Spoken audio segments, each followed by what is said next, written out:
নমস্কার বন্ধুরা, আজও আবার হাজির হয়েছি নতুন একটি রেসিপি নিয়ে।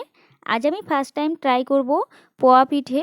আমাদের ভাষায় আমরা এটাকে বলে থাকি তেলের পিঠে। তো চলো কিভাবে বানিয়েছি সেটাই তোমাদের সাথে শেয়ার করব। পোয়া পিঠে বা তেলের পিঠে বানানোর জন্য আমি এখানে একটা বোল নিয়েছি। বোলের মধ্যে দিয়ে দিচ্ছি হাফ বাটি চিনি আর দিয়ে দেবো হাফ বাটি সুজি।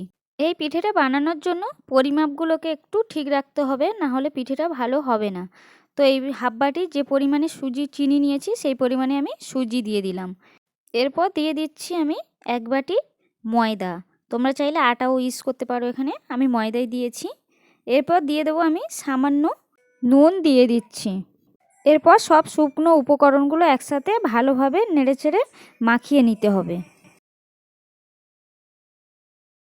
তো সবগুলো ভালো করে মাখিয়ে নিয়েছি। এখন যে বাটিটা মেপে আমি উপকরণগুলো নিয়েছি সেই বাটির 2 বাটি মতো আমি জল দিয়ে অল্প অল্প করে এটাকে একটা ঘন ব্যাটার, বেশি ঘন নয় বেশি পাতলাও না, মোটামুটি মিডিয়াম ব্যাটার একটা আমি বানিয়ে নিচ্ছি। তো জলটা একবারই দেওয়া যাবে না, অল্প অল্প করেই জলটা দিতে হবে।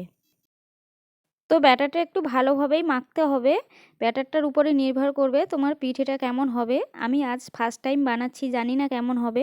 আশা করছি ভালোই হবে। তোমরাও যারা নতুন শিখছো বা যারা বানাবে তারা আমার মতো এরকমই হয়তো আমার থেকে ভালোও বানাতে পারবে। তো দেখো ব্যাটারটা আমি বানিয়ে নিয়েছি, বেশি ঘনও করিনি বেশি পাতলাও করিনি। এখন আমি এটাকে 10 মিনিট রেস্টে রেখে দেব।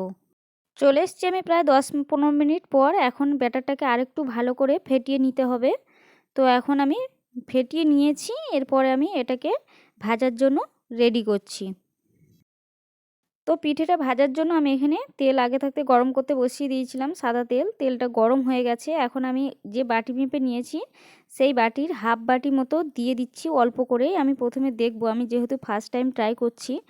তো তোমরা যে কোনো একটা মাপ নিয়ে নেবে, নিয়ে সেই মতো এটাকে বানাবে। তো এটা মনে হয় নাড়া দিতে হবে না, আস্তে আস্তে নিজে থেকেই ফুলে উঠবে। তো দেখা যাক কি হয়।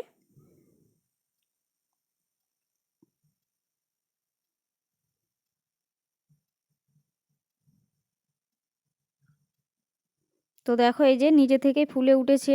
আর একটু সামান্য এটা ফেটে গেছে বলে সেই জন্য একটু ভালো হলো না।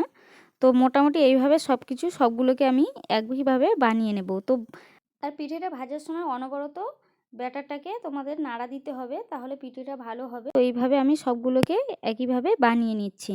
তো আজকের রেসিপিটি এই পর্যন্ত। সবাই ভালো থেকো, সুস্থ থেকো। আর ভিডিও ভালো লাগলে আমার অবশ্যই চ্যানেলটা সবাই সাবস্ক্রাইব করে পাশে থেকো। দেখা হবে পরবর্তী কোনো নতুন ভিডিওতে।